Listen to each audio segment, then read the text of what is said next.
డిమోలి trip part 2 first పార్ట్లో వచ్చేసి మనం సాలూరు నుంచి మామిడిపల్లి వరకు అయితే వచ్చాం. ఈ పార్ట్లో వచ్చేసి మనం చిన్న చిన్న వాటర్ ఫాల్స్ని అయితే కవర్ చేద్దాం. ఫస్ట్ మనకి లెఫ్ట్ తీసుకున్న తర్వాత ఫస్ట్ పార్ట్లో 5 కిలోమీటర్స్ ట్రావెల్ చేసిన తర్వాత ఈ వాటర్ ఫాల్స్ అయితే వస్తాయి. ఇక్కడ మేము కొన్ని ఫొటోస్ దిగేసిన తర్వాత మళ్ళీ బయలుదేరాం.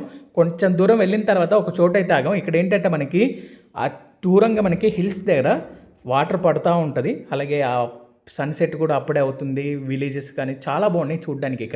ఇక్కడ నుంచి మీకు 3 to 5 కిలోమీటర్స్ ట్రావెల్ చేసిన తర్వాత ఈ చిన్న వాటర్ ఫాల్ అయితే వస్తుంది. ఇక్కడ కూడా మేము కొన్ని ఫొటోస్, అలాగే ఆ రూట్ అనేది బాగోదన్నమాట. ఫస్ట్ ఆఫ్ ఆల్ కొంచెం గతుకులుగా ఉంటుంది. అలాగే వాటర్ మాత్రం చాలా చల్లగా అయితే ఉంది. సైక్లోన్ వచ్చిన 4 డేస్కి అయితే వెళ్ళాం మేము. సో దానివల్ల మాకు ఎక్కువ వాటర్ అయితే పడుతూనే ఉంది ప్రతి చోట. ఈ చిన్న చిన్న వాటర్ ఫాల్స్ వస్తూనే ఉంటాయి మీకు.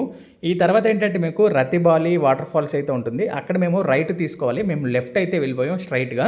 సో దానివల్ల మేము రూట్ అయితే తప్పిపోయాం అనమాట.